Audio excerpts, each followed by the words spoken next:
দেখি লেখা আছে একটি বৃত্তের একটি চাপের দৈর্ঘ্য 220 সেমি এবং উহা কেন্দ্রে 60 ডিগ্রি কোণ উৎপন্ন করে বৃত্তটি ব্যাসার্ধ।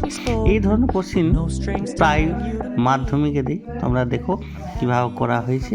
এখানে আমাদের চাপটা কত, চাপের দৈর্ঘ্য হলো 220 সেমি। আমরা থিটা কোণের সাপেক্ষে আমাদের যেহেতু বলেছে যে 60 ডিগ্রি কোণ, তাহলে থিটা ইকুয়াল টু 60, আর π/3 মানে কত, পাই মানে 180কে যদি 3 দিয়ে ভাগ করা হয় তাহলে 60। তাহলে মনে করি আমাদের কী চেয়েছে, বৃত্তটির ব্যাসার্ধ কত, বৃত্তটির ব্যাসার্ধ তাহলে আমরা ধরে নিই আর, তাহলে আমরা সূত্র কি জানি, S equal to R theta. তাহলে আমাদের আর এর মান যেহেতু বের করতে হবে, তাহলে আর ইকুয়াল টু S/থিটা। তাহলে মানগুলো বসাই, 220 বাই কত হবে, তাহলে এস এর মান হলো 220 আর থিটার মান কত, π/3। তাহলে মানটা এই পায়ের মান কত, পায়ের মান হলো 22/7। তাহলে এই যখন এটা ভাগটা আছে, ভাগটা যখন গুণরূপে হয় তাহলে উল্টে যায়।